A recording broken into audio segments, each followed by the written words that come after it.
بس انا بقى بصراحه عايزه فرايز ما يكونش عليها توابل عشان نغمس البطاطس بالايس كريم. معانا لفائف الربيع. عدى الشهر اللي فيه كل العروض والخصومات واكتشفنا ان احنا ما عملناش معاكم الفيديو بتاع الاوفرز اللي بنجمع فيه اماكن كتير عامله اوفرز ونجربها معاكم. دورنا على اماكن لسه عندهم اوفرز حلوه وقررنا ان احنا نجربهم معاكم. فالنهارده هنجرب ولاول مره بيتزا من بيتزا اند، وعرضين من الوحش برجر، والوحش عامل حاجات جديده بيبسي ماشين وايس كريم سوفت وحركات، بس احنا جايبينه من غير حركات بفلوس زياده. واخيرا وليس اخرا نودلز من موتسو.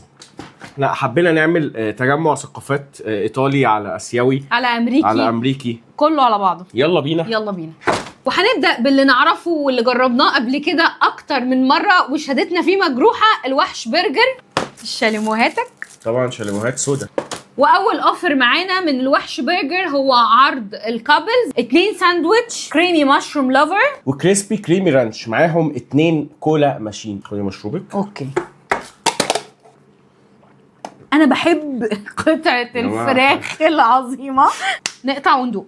ده الساندوتش الوحيد اللي بنقطعه على 4 لان احنا ما بنقدرش ناكل كل واحد فينا نص. عرض الكابلز سعره 315 جنيه. انا هدوق اللحمه وانت دوق الفراخ عشان انا بحب قوي اللي فيه مشروم وبصل مكرمل ده.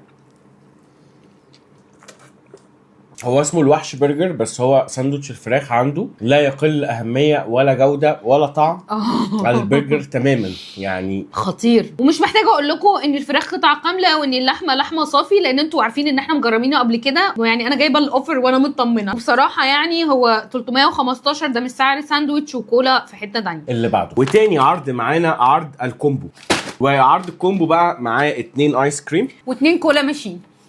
هنا بقى في فرايزات بيكن مشروم كينج وكريسبي كول سلو.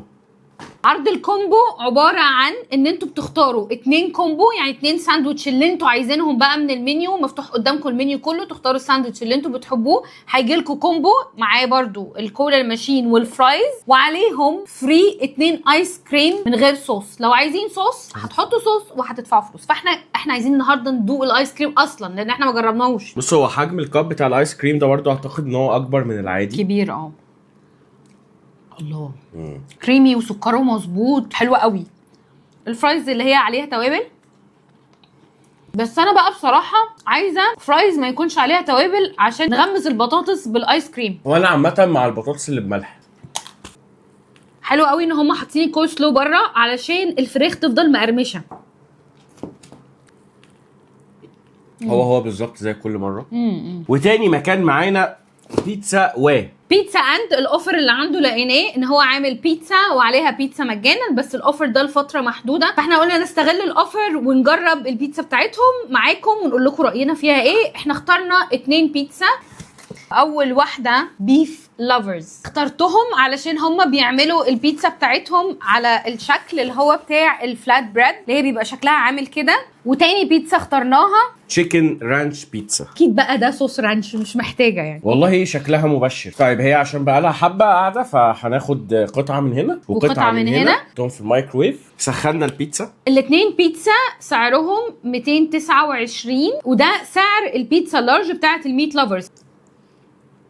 التوبنج حلو وكتير يعتبر. الجبنه طعمها حلو. الصلصه بس هي اللي فيها حاجه حسها غريبه. حاسها طعمها مش صلصه بيتزا قوي. هي ميكس ما بين البيتزا اللي هي بتاعه المحلات بتاعه البيتزا المتخصصه في البيتزا والمحلات بتاعه الفطير. هقول لك انت حسيت الاحساس ده ليه؟ عشان الصلصه بتاعه الطماطم مش صوص طماطم بس تقريبا.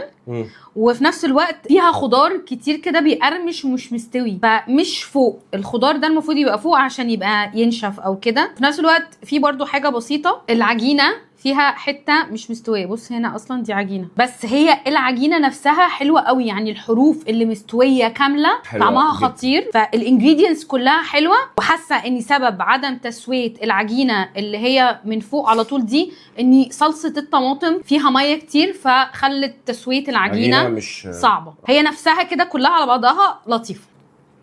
دي خطيره، دي حلوه قوي. خطيره خطيره خطيره كلها مع بعض كده حلوه. التعليل الوحيد عليها بس ان هي فيها خضار كتير قوي، ومش كل الناس بتحب البيتزا فيها كميه الخضار دي. يعني هي فيها فلفل اخضر كتير وبصل كتير، فيها مشروم. الفلفل الرومي ده بيبقى طعمه قوي، فلما بيبقى موجود كتير كده على البيتزا بتخليها طعمها مختلف شويه، بس هي حلوه قوي. واخر مكان معانا وهو سوشي اند تشاينيز كوزين اسمه موتسو. بالراحه طيب. معانا لفائف الربيع. هما طبعا عندهم سوشي وحاجات كتير قوي. احنا اخترنا اوفر الكومبو، تختاروا بيف او شريمب، تختاروا معاهم نودلز او ستير فرايد رايس، وبيبقى معاهم 2 من لفائف الربيع. لفائف الربيع 2 من سبرينج رولز. انا اخترت فيجيتابل نودلز مع بيف ترياكي. الاوفر ده سعره 310. هيختلف بقى سعره من البروتين اللي انتوا هتختاروه، الجمبري اغلى والتشيكن اقل واللحمه هي اللي في النص. واول تعليق انا شايفاه وحساه ان هي نودلز صح، مش مكرونه شرايط. حلوه، فيها طعم توم، فيها طعم جينجر، فيها طعم زيت سمسم، حلوه قوي. لحمه بتدوب وطعمها حلو، كوتت حلو. انا بس متضايقه ان هي مسكره قوي، مسكره بزياده. يعني هو الترياكي تمام بيبقى مسكر بس مش قوي قوي كده، محتاجه سنه لزعان كمان، شويه خل او شويه صويا صوص عليها عشان خاطر تبقى بالانسد اكتر من هي تبقى مسكره. ايه ده؟ دي بفراخ. هو المكتوب في الديسكريبشن ان هي بالخضار، طلع فيها فراخ. بتهيالي عشان هي بردت فمن بره جلدت سنه، او هو نوع بقى سبرينج رولز كده، بس التتبيله اللي من جوه حلوه. جربنا النهارده 4 عروض مختلفه، حاولنا ننوع كده ما بين المطاعم والثقافات. جربنا عرضين من الوحش برجر، وجربنا موتسو ايجين كوزين، وجربنا بيتزا من بيتزا اند، وكلهم طلعوا حلوين. ولو عجبكم الفيديو ما تنسوش تعملوا لايك وسبسكرايب، ونشوفكم الفيديو الجاي.